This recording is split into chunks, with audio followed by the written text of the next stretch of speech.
Transmitter device activated. Coordinates set for Earth 2.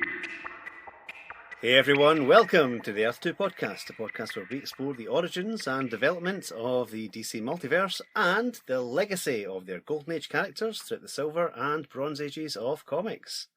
I'm Peter Watson.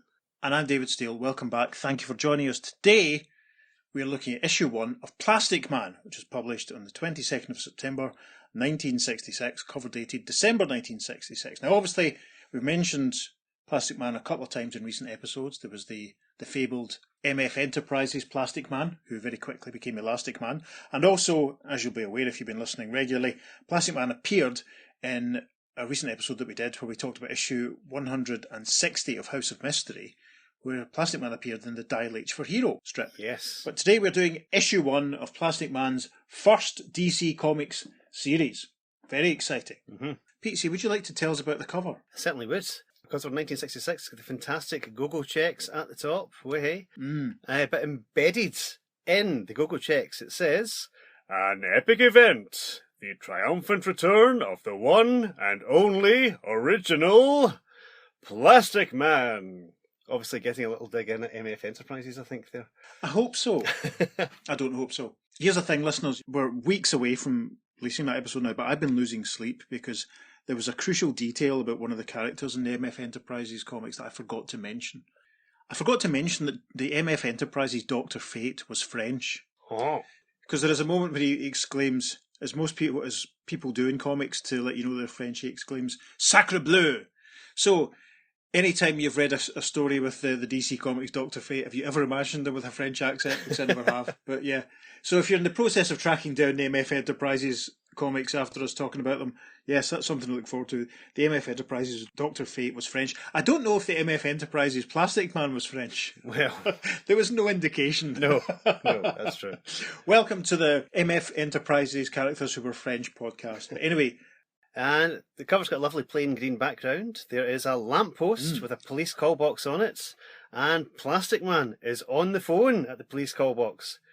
And he's saying, "You'll never know, Commissioner, whom I ran into." Obviously on the phone to the Commissioner there. Yes. And with his right arm, he has a femme fatale wrapped up. And with his left arm, he's punching out to the bad guys. We'll find out who these people are in this story. Awesome. And there's another big caption box that says, "Brand new exploits of the famous human rubber band. The slyest, slipperiest, slinkiest superhero of them all." We should say it's a fantastic cover by Gil Kane. Gil Kane, I know. Gil Kane, who we've been praising over his work in Green Lantern recently. This is very much a different style for him, much cartoonier. Yes. And indeed, he does the interiors as well. Yeah, we should probably say this comic is very stylised. Yes. Very different to a lot of the sort of straightforward adventure, shoot-'em-up, sci-fi superhero stuff that they've been doing. Very even different to the Cosmic Spectre stuff that we've done recently. Mm-hmm. So we will do our best to get that over. To use a very outdated word, how zany it is, in fact. Yes. It would be a good idea if you have a copy of Plastic Man #1 handy to read along with us, just so you're getting the full experience. So shall we dive in then? Yes, into the splash page. "How to make comic book history. Take equal parts of chills and chuckles, mix well with romance, and a sprinkle of 100% nuttiness, and you've got him, the wildest, weirdest, wackiest superhero of them all, Plastic Man." And then we've got the title of the story, which is The Dirty Devices of Dr. Dome. Dr. Dome. That's right, folks. Dr. Dome. Dome. D-O-M-E. That is a lol, isn't it, Dr. Dome? Yeah, so with this big, bright opening splash page, yellow background, Plastic Man, it must be said, a slightly different costume from how he used to appear. He used to be bare-legged, but he's wearing red sort of leggings and his feet are covered. And he's being very plasticky. Yes. Shall we just go left to right or clockwise, or what do you think? Let's go by anatomical part. Bits of his body are stretching out to interact with some heads of characters that we see. Yes. His right ear is stretching out to listen to the sultry voice of Mike, which is actually a girl, and it's short for Micheline. And Micheline is whispering in the ear, "Let me whisper sweet nothings into your shell-like ear." And underneath her is her mother, Moms. and Plastic Man's arms like going round her headshot. Yep, right arm's looped around her, and she's holding up her pince nez to her face, and she's saying, My daughter, in love with that plastic peasant? Ridiculous! And then underneath Mom's, we've got the headshot of Captain McSniffy, the police captain. And he's got Plastic Man's foot up around a magnifying glass in front of him. And he's saying, You're nothing but a clever super crook, Plastic Man, and I'll prove it if I have to break every law in the books. Awesome. gasp. Then back up to sort of the top of the page almost, and it's Plastic Man's left arm now, which with a nice little kitschy coo sound effect is scratching the chin of Gordy, who's a very sort of specky, geeky looking sort of chap. And Gordy is saying, Class, get serious. Hoo ha! Being a superhero is no laughing matter. Hee ho hee. And then in the bottom right hand corner of this opening splash panel, what's going on there, Peter? Good grief. Well, we have a character, the aforementioned Dr. Dome, and Plastic Man, with his left leg, has got a spoon, and he's banging it on the dome of Dr. Dome. Dr. Dome's wearing, it's almost like it's a cross between a Mandarin outfit and a Matador outfit, but then he's got this strange metal colander-esque helmet over the top half of his head. Yeah, very loose, sort of big flappy orange sleeves and, military general type tassels on his shoulders, big high collar. He's very neat, twirly long moustache. Yes. And indeed, as Peter says, this metal dome with a bang and a clang banging off of Dr. Dome's head. And Dr. Dome is saying, Plastic Man, you're making me lose my mind. I'll kill you, or my name isn't do you see? I've lost my mind already. Terrific. And then with a little caption that tells us at the bottom, art by Gil Kane and story by Arnold Drake. So that's quite exciting. Excellent. Nice, busy, bright and colourful splash page. Already very, very different from everything that we've done before. So Yes. now, into the story properly. Top of page 2, the first panel shows Plastic Man walking along a busy city street, and as he walks along, he's thinking, I'm late for a date with Gordy. Better step on it. and there's some cars and some pedestrians, and there's a woman with her young son, and their little boy's pointing out Plastic Man, and he says, Mommy, why does that man wear long red underwear in public? And his mother says, Quiet, Robespierre. That's the greatest hero and general hunk of man of them all. Plastic Man. Robespierre? Robespierre. Good grief. It was a common name back in the 60s. Oh my goodness. It has to be, my goodness. Right, panel 2 shows Plastic Man stepping into traffic and stepping over a green car as the person driving looks appalled. And as he steps over the car, crossing the road, Plastic Man thinks, I'm bound to be late unless I take a shortcut, and I'll just have to avoid this heavy traffic. see Plastic Man stepping over a truck to arrive on the pavement. There's 3 sort of young teenagers watching him, and we can see 2 men pulling it on a line to raise a piano up to, an open window, obviously, in the building. And of the 3 kids who are beholding Plastic Man, one's a teenage girl, and there are 2 teenage boys. And the girl says, Hey, it's Plastic Man. He's the greatest. And the first of the boys say, Marvelicious. and the other boy says, Super fab. And then one of the guys pulling on the line that's holding up the piano says, Okay, Hank, haul away, and keep that line good and taut.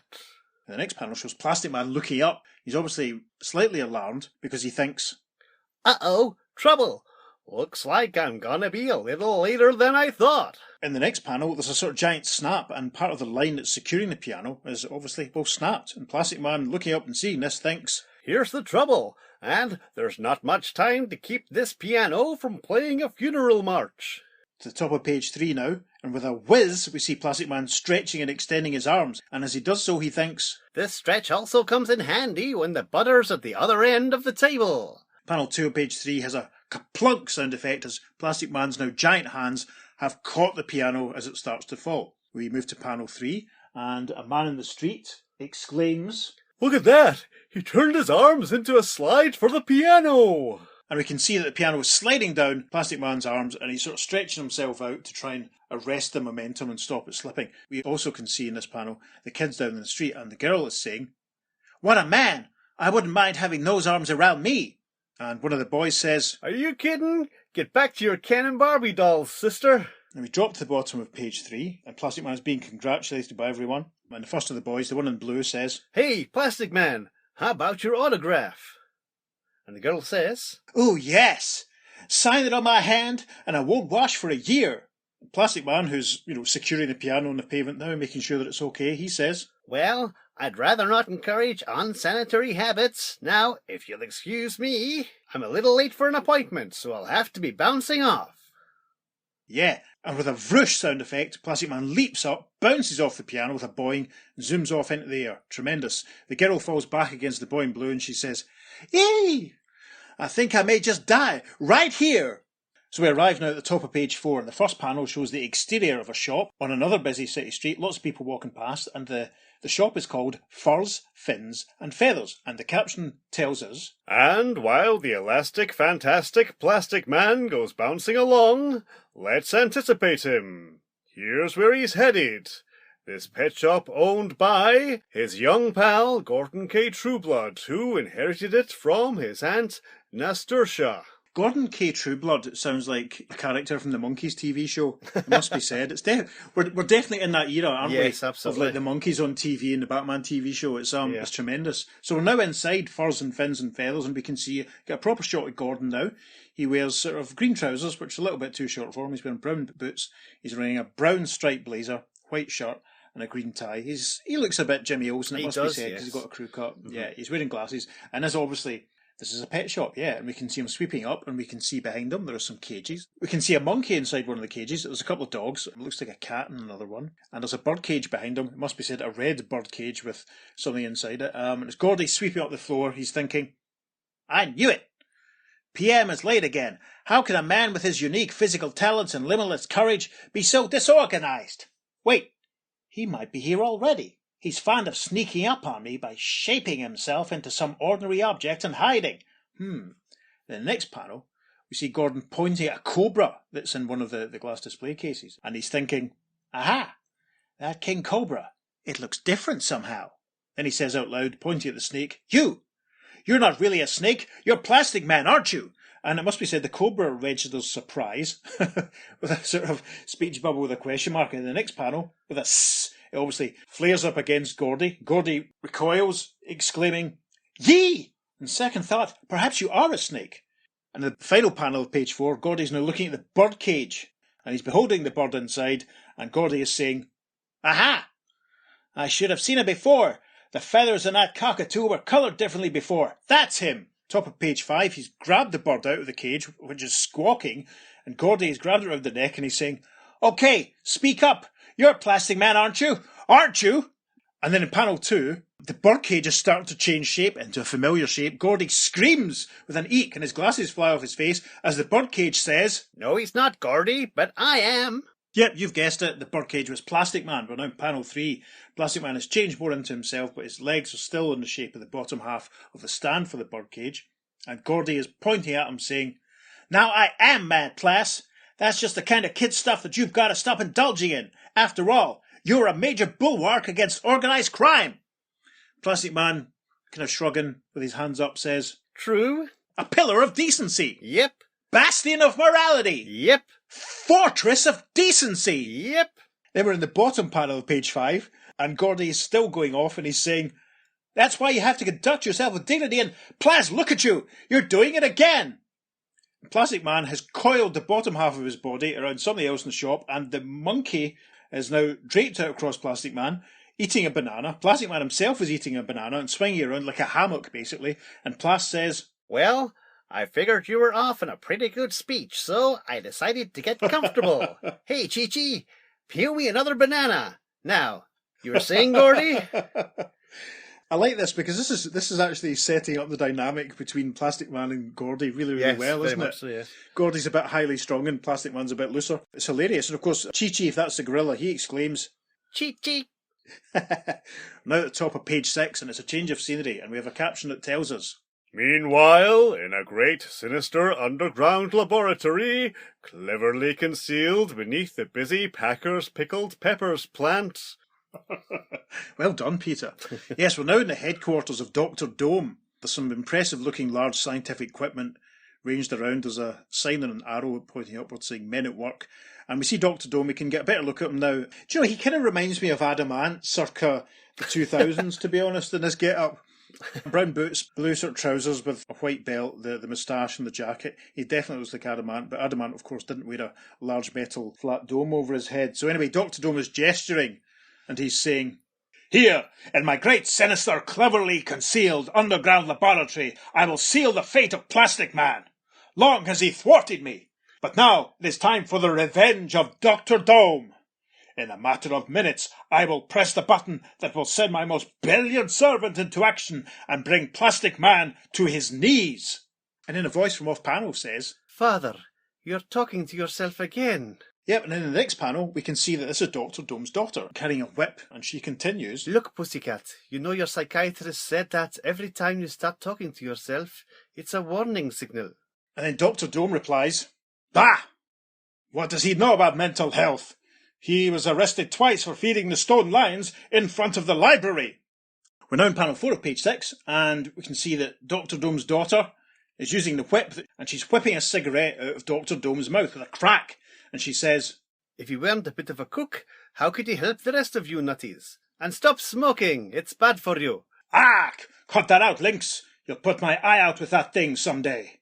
Final panel of page 6.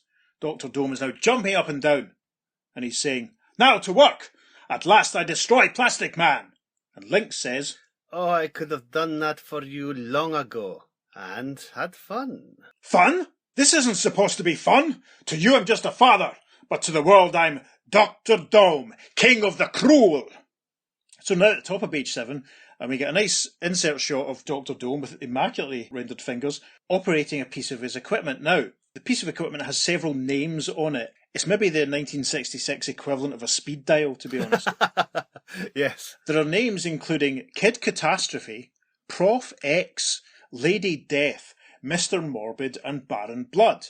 And it's probably worth saying at this point, Professor X of the X-Men had been around for a few years. Lady Death would turn up in issue 1 of Evil Ernie in 1991, and Baron Blood would rock up in issue 7 of The Invaders in about 10 years' time. So we're, But no Kid Catastrophe or Mr. Morbid that we're aware of. There's a little bit more legacy for you, listeners, because that's what we're all about. And anyway, we can see that Dr. Dome is pressing the button underneath the sign saying Prof X.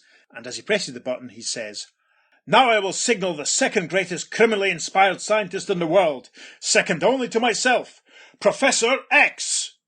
And a change of scenery. Second panel of page 7, the caption says, "And in the turbulent laboratory of Professor X." And we see Professor X sat at his desk with a huge pile of papers and some pens, and he's obviously got a lot of work on. And Professor X has a shock of receding white hair, very arched dark eyebrows, and a little sort of soap-patched chin beard.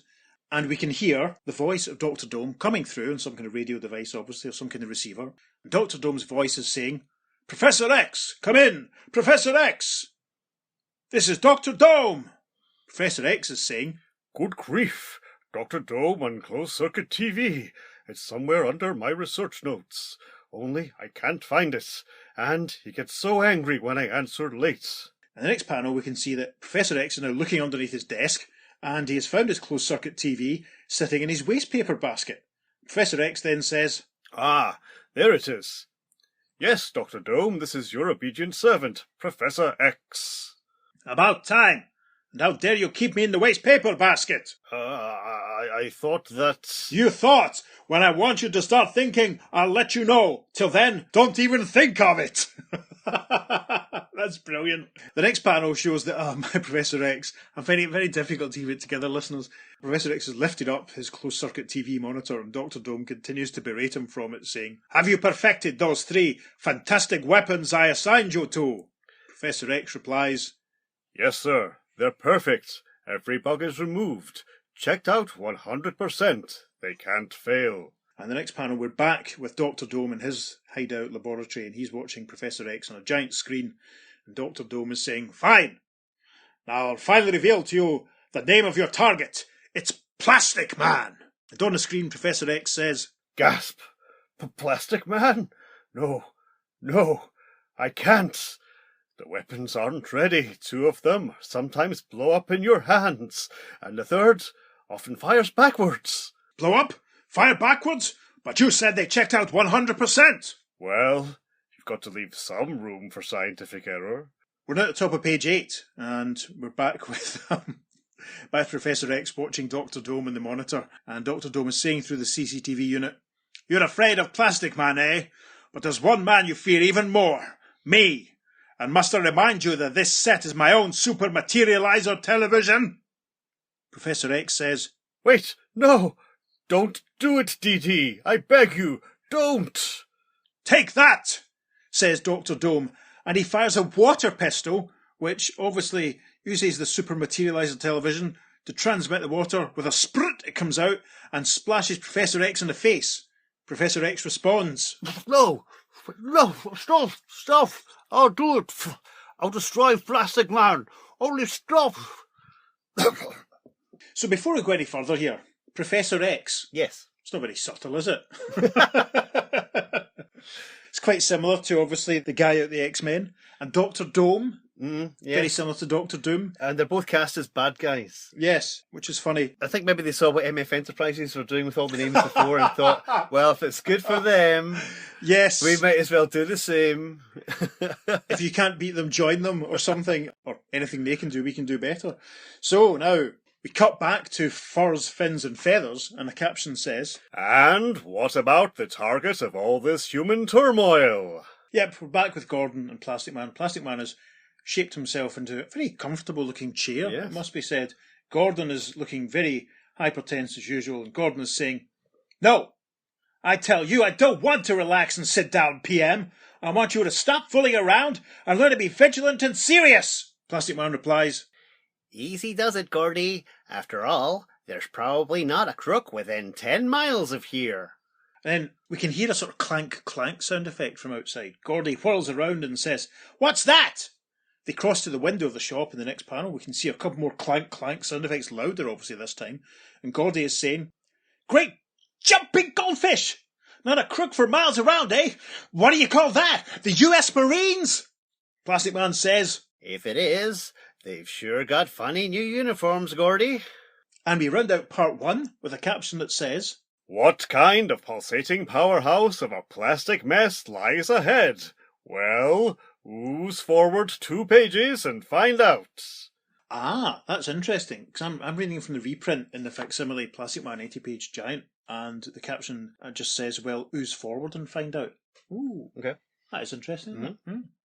And we now arrive at the top of page 9, and we have an opening caption that says, The dirty devices of Dr. Dome, Part 2. 2.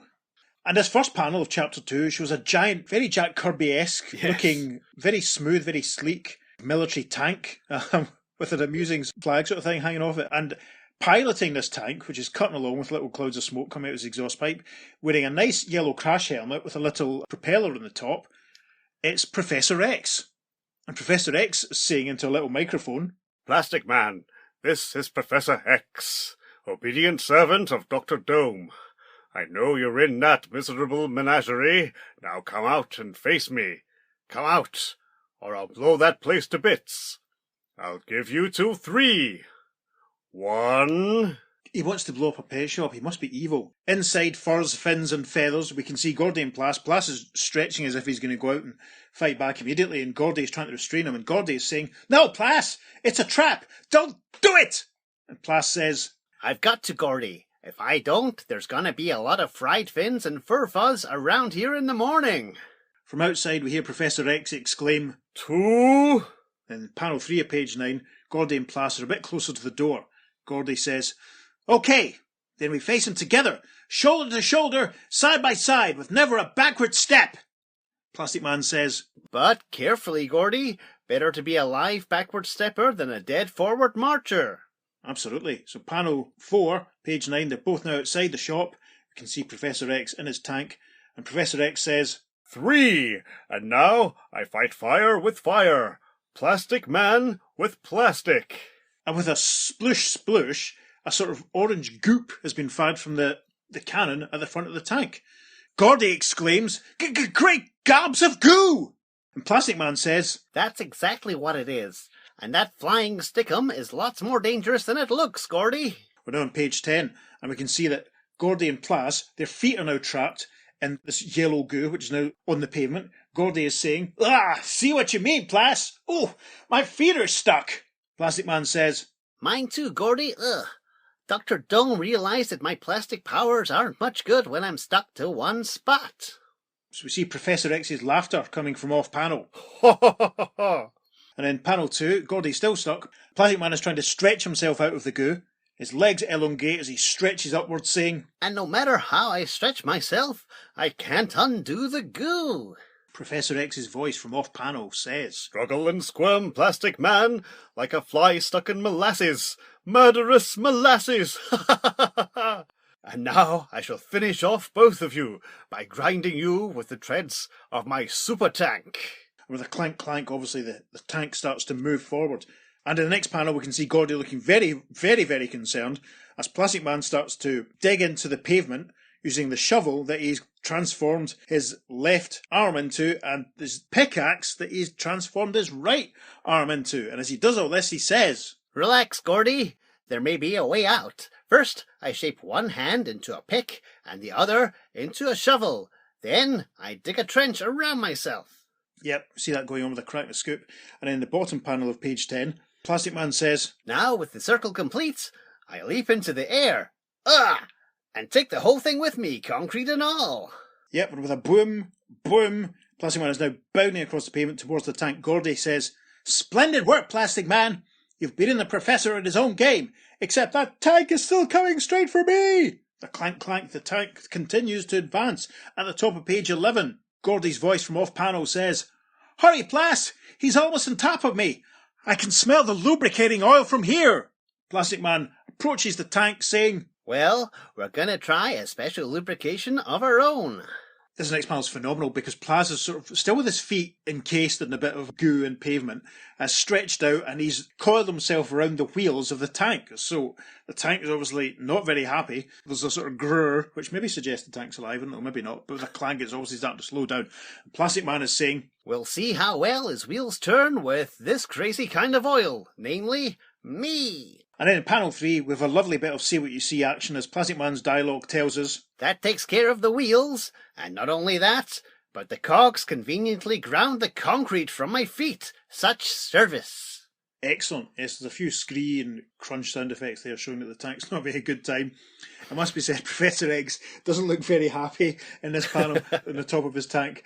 Then we get a closer shot of Professor X in panel 4 of page 11, and he's operating what looks like an iPad. Obviously it's not, but Professor X is thinking, Only one thing for me to do. Activate the thermal circuit that runs through the wheels. We'll give Plastic Man a hot foot from his head down. Panel 5 of page 11, we can see little red waves of radiating heat. Obviously the wheels are starting to heat up, and Plastic Man looks very unhappy and he thinks, It's getting kind of hot around here, and something smells funny. And in the next panel, he's extracted himself from the wheels of the tank and stretching away, and he says, Yay! That funny odour was me. We almost had us a big dish of poached Plastic Man. Gee whiz. You can see in this panel as well that Gordy is still glooped to the ground. We arrive at the top of page 12, and Professor X is having a conversation with Dr. Dome over Zoom. It looks like it's maybe using FaceTime or Zoom, yes, or Messenger video. Other services are available. Yes, over the screen, Dr. Dome is saying, You muffed it, Professor X! Professor X replies, But I've got 2 more weapons left. Never mind! You've lost the advantage of surprise. Return to your base at once and prepare for plan B3. And in the next panel, with a whoosh, we see the tank flying off. And yes, it's more clearly in this one, it's a decorative raccoon tail, which is sort of Excellent. on a cord.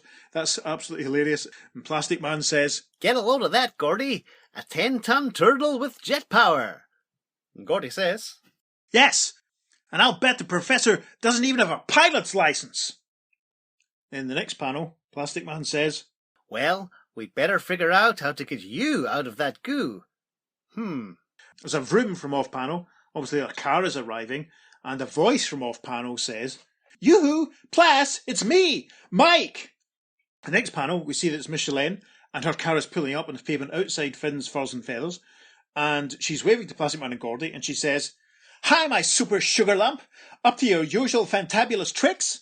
And Plastic Man waves back and says, Greetings, rich lady. Hey, Gordy, you know Mike, don't you? Certainly. Everyone knows Michelin de Lutte III. We drop to the bottom of page 12. Michelin has got out of the car. And Plastic Man is saying, That reminds me, Mike. How come you've got a number after your name? I thought only boys did. Yes, but all the girls in our family inherit that name. And the money. And Gordy says, Oh, a sort of matriarchy. A society led by women. Did you know that on some Polynesian islands, women do the hunting and the men keep house? Michelin and Plas are uninterested in what Gordy has to say. And Michelin says, Plas, it's a beautiful day. How about a ride in the country?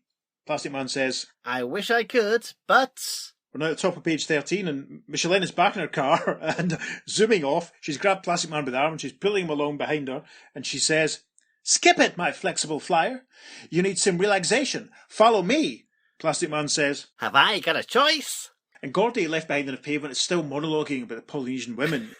And women rule the tribe, making all decisions for their men. That seems absurd in our modern society. Hey, Plas! And with a vroom in the next panel, the car zooms off, leaving Gordy still stuck to the pavement, and he says, What about me? Panel 3 of page 13. They've left the city. They're running across the blacktop, and Michelin says, Okay, lover, stretch out and live it up. Plastic Man says, Don't mind if I do. The next panel is looking down at the car as it's speeding along. Plas is stretched out and he's curved round the front of the windscreen, looking back in at Michelin. Not very safe, it must be said. And it doesn't look as if either of them are wearing seatbelts. No. Shakes fist.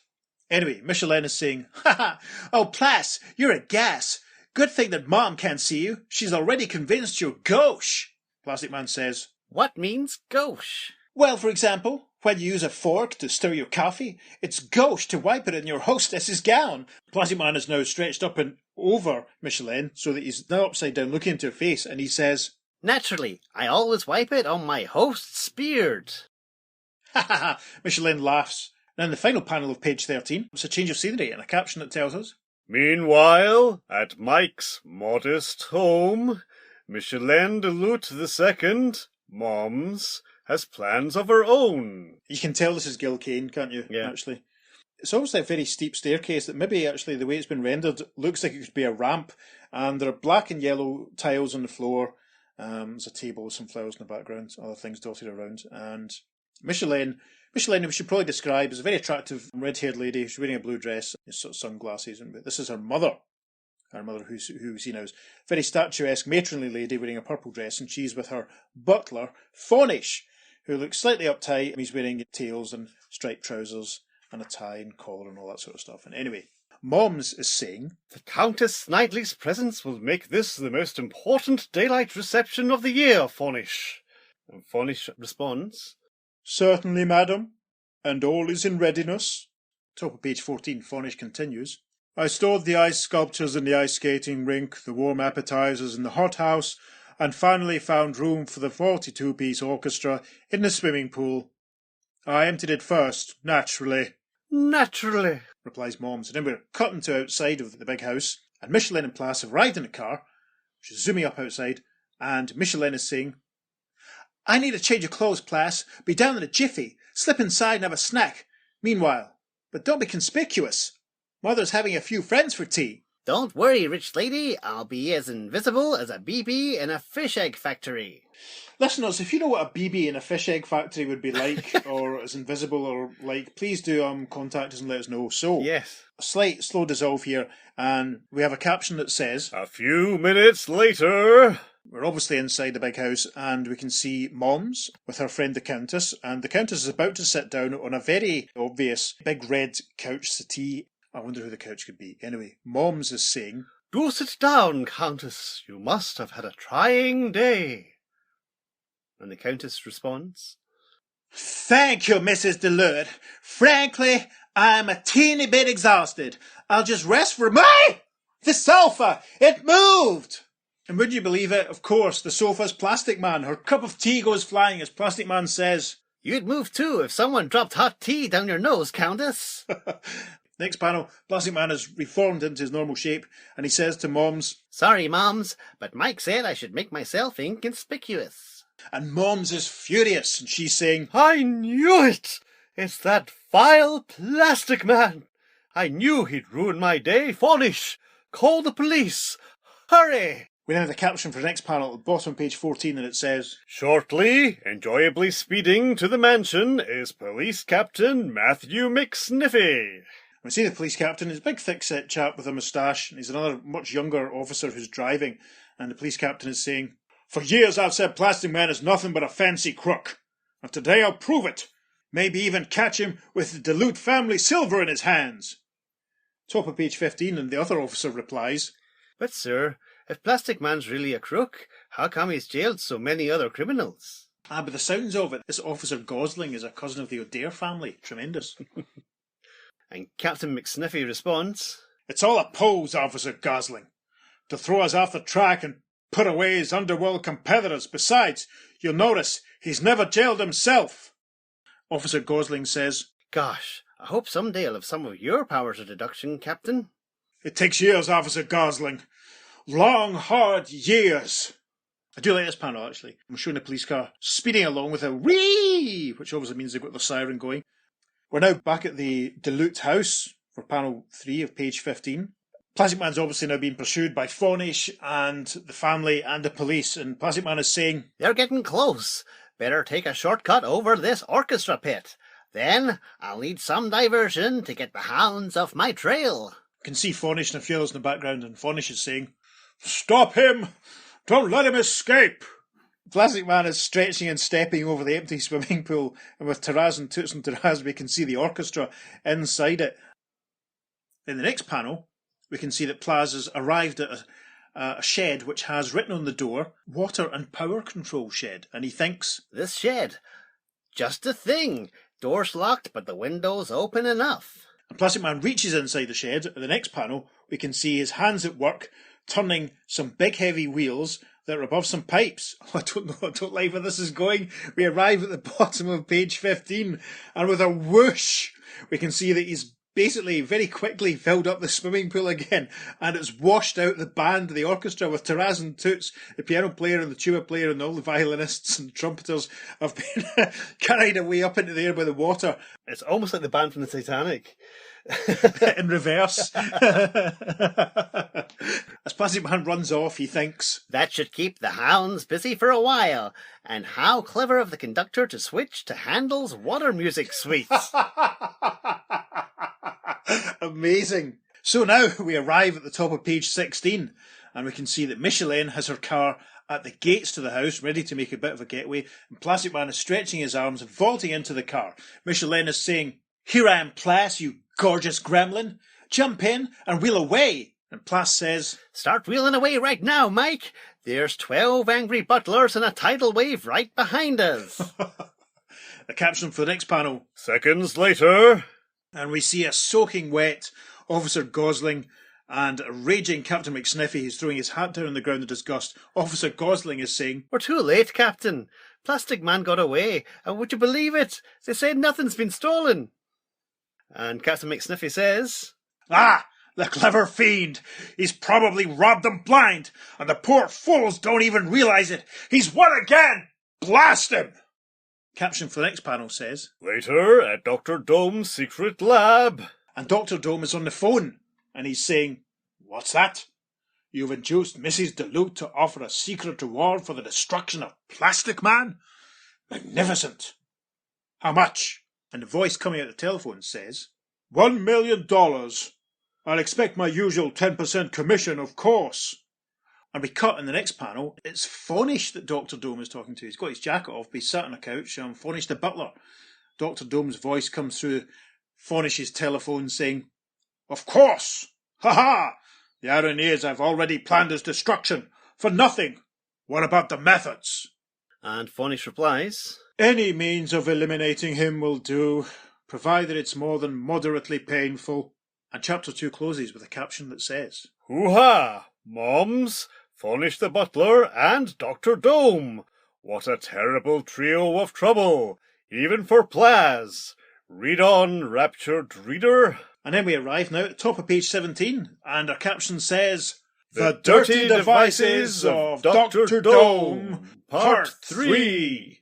And we're back with Gordy and Micheline and Plastic Man. It looks like they're sat in the park. It's very sunny. Some trees. There looks like a big sort of bridge, archway thing behind them. Gordy's reading a newspaper, which is a headline on the back page which says, Plastic Man turns tea party into water carnival. Gordy is reading from the paper and saying, Plas, this is just what I've warned you against. How can you battle crime and injustice with a playboy public image like that? Plastic Man, who seems distracted at this panel, says, I suppose you're right, Gordy, but one thing else troubles me. And in the next panel, we see that he's looking at a statue of a sort of portly, middle-aged man. Plastic Man says, Why do you suppose Mayor Leach posed that way? What was he doing with his hands? And we can see here that the statue standing with his hands open and outstretched just in front of him. Mike's voice from off-camera says, Who cares? Probably a gesture he used during speeches. Now, back to important things. On panel 3 of page 17, we're back with Gordy and Michelin. And Gordy's still saying to Plastic Man, You're going to apologise publicly to Mrs. DeLute. And Mike jumps in. Plas, apologise to Moms? I'd die first. And Gordy says, Miss DeLute, you don't understand public opinion. And Mike responds again. You don't understand Moms. Does he, Plas? Plas? Where are you, my supple sweetie? She turns her head in the next panel looking around. We can see that Plastic Man, well, Plastic Man says, Up here. I just figured out what Mayor Leach was doing with his hands. Playing cat's cradle. Only somebody stole his string. Yep, and Plas has got himself entwined and wrapped around Mayor Leach's statues, hands, fingers, etc. Gordy looks raging. Gordy is saying, Grrr! And Michelin is saying, Oh, Plas, you're the living end. That could be the end of the story, almost. But no.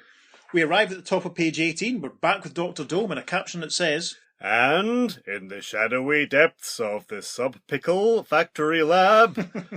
Dr. Dome is watching Plastic Man on a screen. You can see Plastic Man cat's cradled around Mayor Leach's statue. Dr. Dome is saying, The living end, Ha! Within 24 hours, Professor X and I shall have turned him into a dead end. The caption for the next panel. And as one TV viewer watches another TV viewer... And we can see that Dr. Dome's daughter, Lynx, is watching her dad watching Plastic Man on the telly, right enough.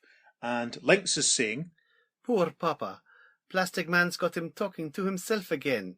10 years of trying to trap that nasty, gooey, slippery hunk of a beautiful man have unflapped him. Lynx has moved to her wardrobe. She's picked out a very attractive, shiny orange dress, and she's saying, But I'll fix that cute chameleon myself.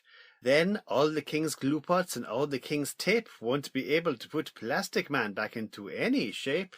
The caption for the next panel says, The following fateful afternoon... And it looks as though we're back outside Furs, Fins and Feathers. We're with Professor X in his tank again. He's got his mother box in his hand. We can see people fleeing from the distance. Silhouetted in the window, we can see what looks like Plastic Man and Gordy. And Professor X says from the control canopy of his tank, Come out, Plastic Man. I have a job I must finish, and you are that job. And we can see that Plastic Man is actually coiling down from an overhead sort of lamppost and street sign. And he says, I've got terrible news for you, Professor X. You're the one who's going to turn in his uniform after this game. Professor X turns round, recoils and says, You? But how did you get out here? I saw your shadow on the window. And in the next panel, we're inside the pet shop and we can see that it's little dummies of Plas and Gordy that could be seen from outside. And then we hear Plastic Man's voice from outside the shop saying, It was a pretty old gambit, Professor, but like the man said, any book that you haven't read is a new book. Top of page 19 now. Plastic Man is coiling himself around Professor X and saying in the process, Now I've got you, upsy daisy, Professor. And Professor, who looks absolutely deranged, says, Not if I can reach a certain control button with my foot.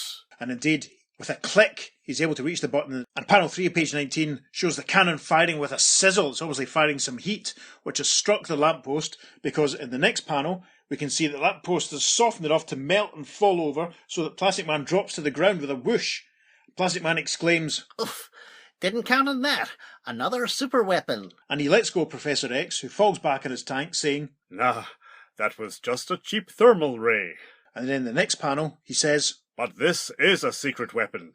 It fires an acid that can eat through any plastic. And he's firing the cannon again, and little yellow bolts are flying out. Plastic Man tries to stretch out of the way, saying, Oh boy, that's one bath I could do without.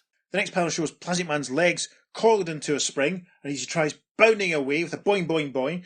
Professor X is firing after him. We can see splash, splash, splash as the acid is being fired, and Plastic Man is thinking, So I change myself into a coil spring and make like a moving target. Yeah. See what you see, thanks to that, Plaz. Right. We arrive at the top of page 20 and a caption says, Then, as the bouncing battle continues...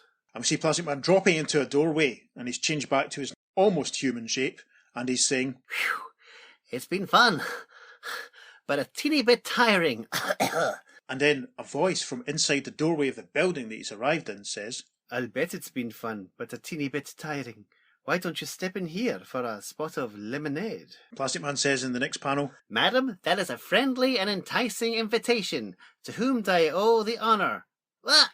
And he's been pulled into the building, and the voice from inside says, Just call me Maggie. It's short for magnificent. We're now inside a very swish-looking, attractive, cosmopolitan apartment, and Plastic Man is standing with... It's Dr. Dome's daughter, Lynx. Uh-oh. Plastic Man says, A very fitting name, Miss Magnificent, but why the black veil? yeah, we don't really see it in this panel, but we can see it in the next one that she has a veil sort of covering the top of her face. Maybe she's hiding from him, I don't know. But anyway, she replies. My pet Pekingese died this morning. Plastic Man says, You must have loved him very much. and Lynx replies, I did. Now we drink. and she hands Plastic Man a glass. It looks like a lemonade, actually, yeah. And indeed, he says in the next panel, Delicious! You made this lemonade? and she's sort of sidling her body up against him here, and she says, Yes, I received a Girl Scout merit badge for it. But now, tell me about yourself, loose bones. Plastic Man is looking up at a chandelier in the apartment, and he's saying, Not much to tell. I'm just an ordinary American superhero who... Whoops. Say, how many chandeliers were there when I walked in? and she says, 1. Well, there are 6 now. Now in the final panel of page 20, and Plastic Man is sort of standing looking a bit dopey with his hand up to his head, the little bursts of light all around his head. I wonder if there was something in his drink. Anyway, Plastic Man is saying, Oh, you should also do something about those stairs. They weave considerably. Is it possible that your stairs indulge in strange potions? yeah, and it's almost like we're seeing Plastic Man's point of view of the stairs and the rails at the side of them sort of twisting and turning. It's very odd. We arrive at the top of page 21, and Plastic Man says, I hate to sound ungrateful, but I believe that lemonade was drugged. Ugh!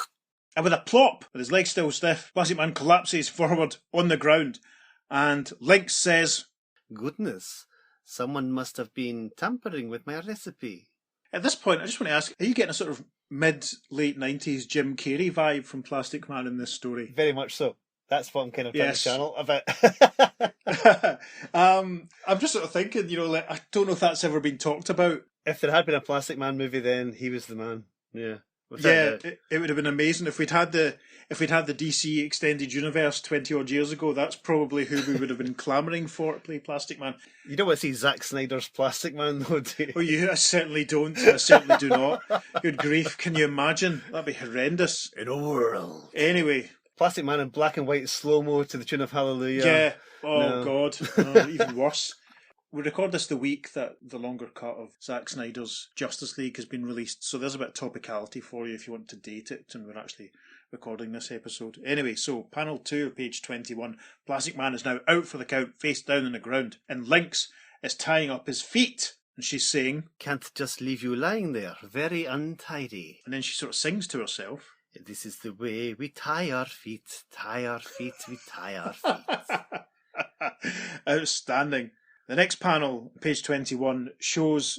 Well, she's basically just trying to reel him round a giant wheel like a cable. It's a giant whir, and we see Plaz being wound around it, and she's saying, Now, we'll get you all neatly wound onto that reel.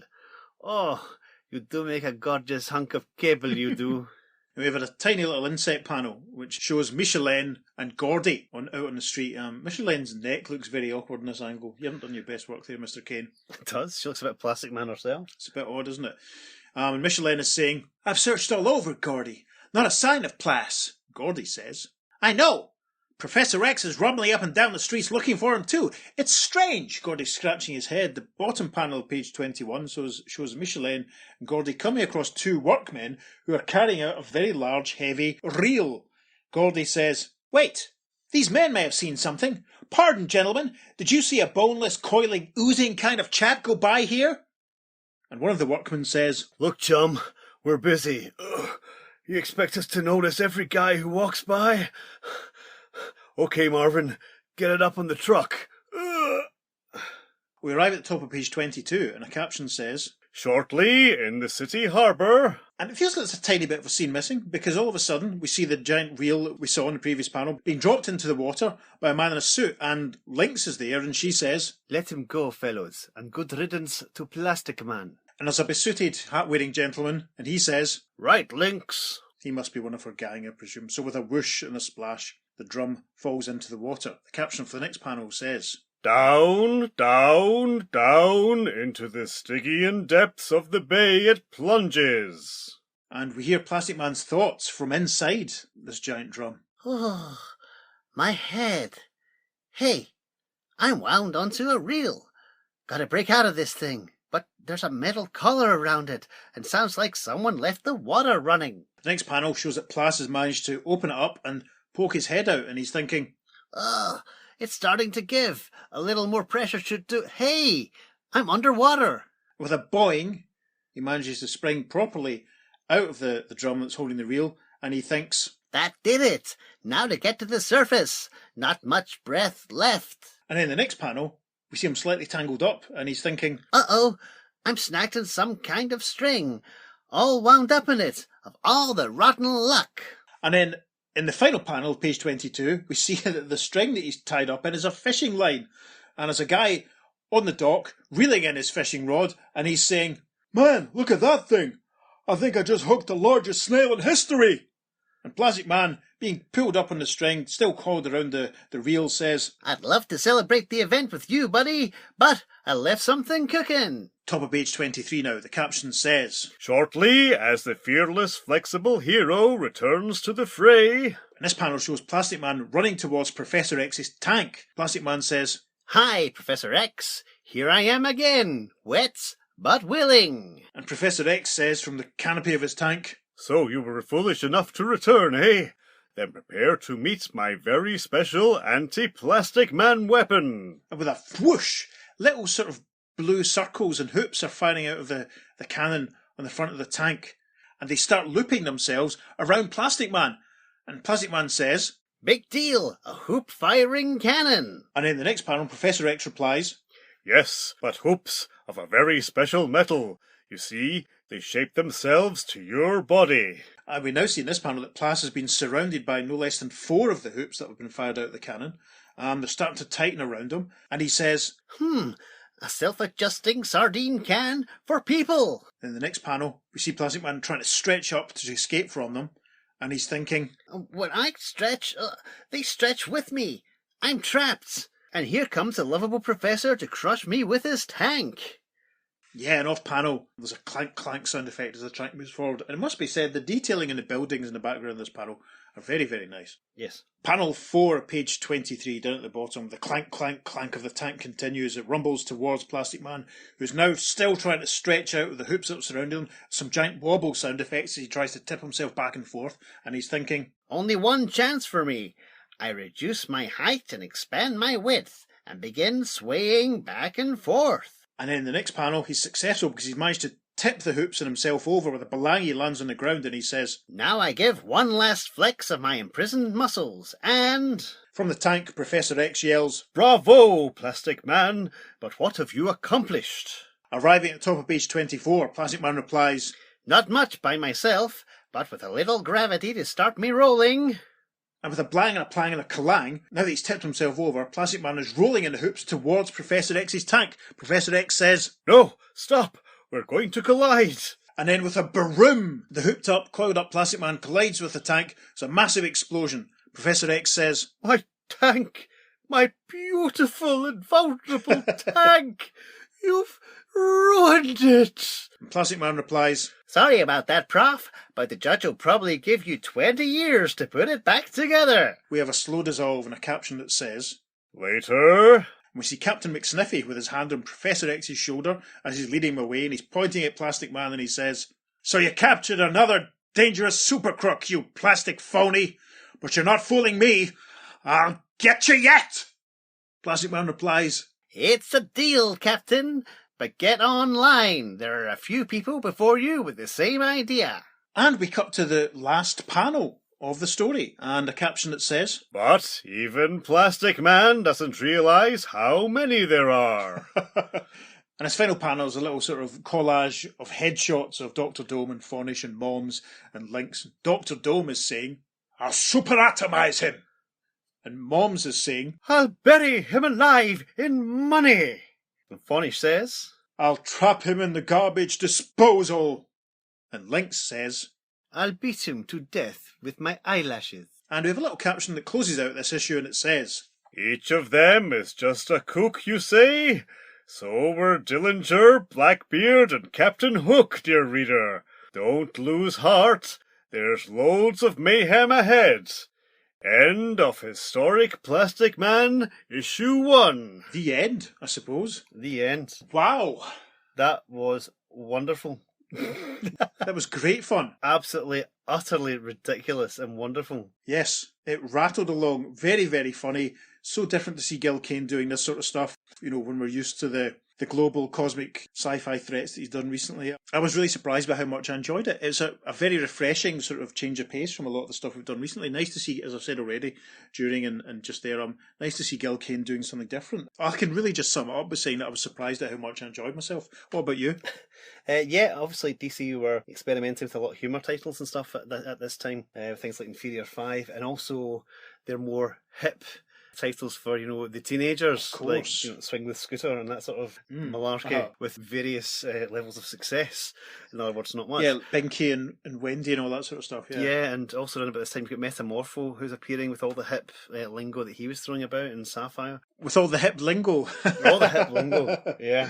Yeah. Which basically makes me think that everyone was talking like the kids in Dracula AD 1972. Because they're the hippest people ever. Of course.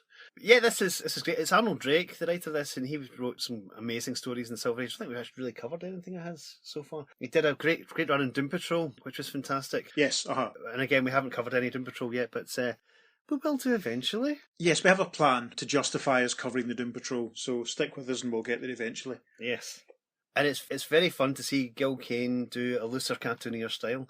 Yes. He's renowned for doing, you know, the stylistic, anatomically correct panels, and for him just to like cut loose with Plastic Man and his body changing ability, Yeah. stretching ability.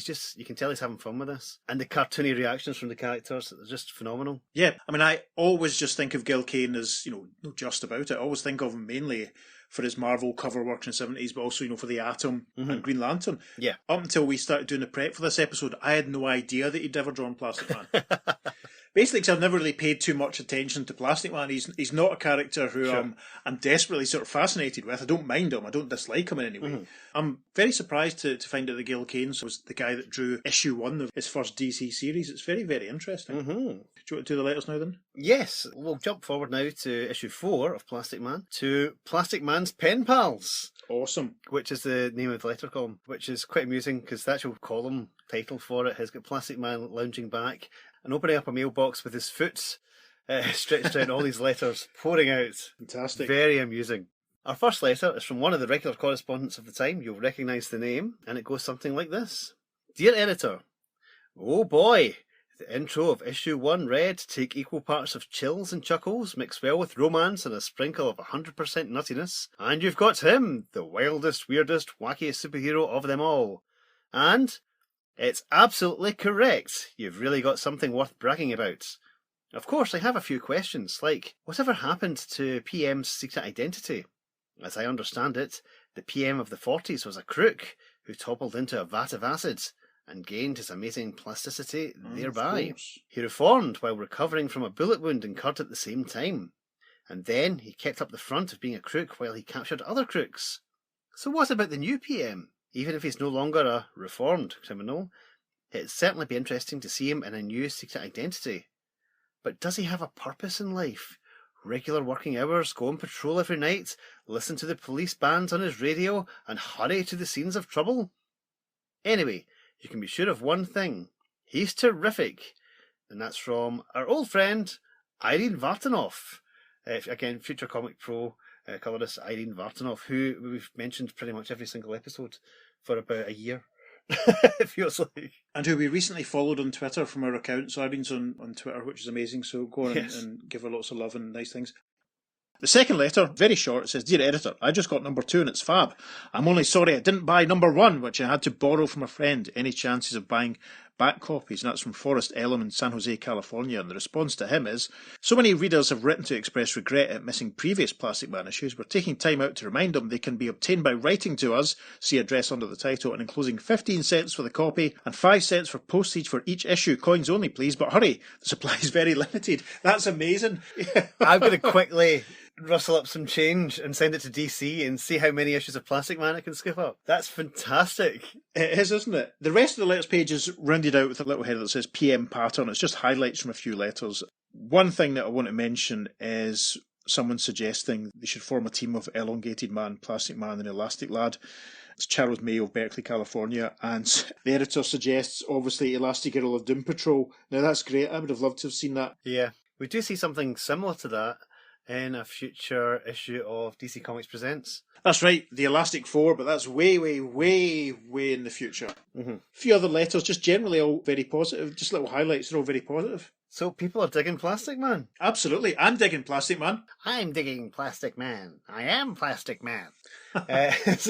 I'm digging Plastic Man. We really had a lot of fun doing that one, and we didn't expect to. It's going to be fun. There will be more Plastic Man coming, don't worry. Yes. We might not do every single issue, but certainly we do have more in the pipeline. The main reason we've done this one is it's the revival of a previously published Golden Age superhero in an ongoing title by DC, so that's worth covering. Yes. But I think because we enjoyed it so much and because it's a revived DC superhero, we might stretch it a little bit and do a couple of issues here and there. Stretch it a little bit? Oh.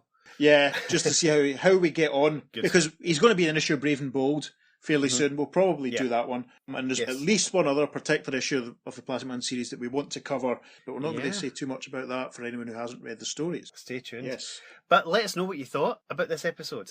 You can get in touch with us by emailing us at theearth2podcast@gmail.com. Make sure you follow us on Facebook. We always put up select panels from the issue, and you'll be able to see some of this different styled Gil Kane artwork.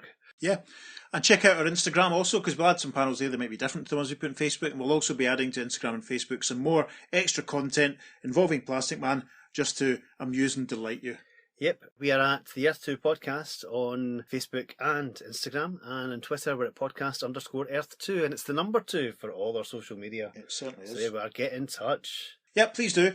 Rate and reviews if you can, wherever you find your podcasts. I'm told that sort of thing benefits us. We've gained a few new follows on Facebook and Instagram recently, and their feedback's been very positive, so thank you very much for that. Very good. So, on that note, I've been Peter. And I've been David, and we'll see you next time on The Earth 2 Podcast. I'm away to stretch my legs.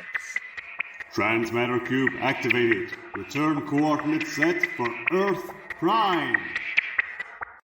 Gordy exclaims, Great gobs of God! Goo. Plastic Man says... Gobs of goo. All right. So it is.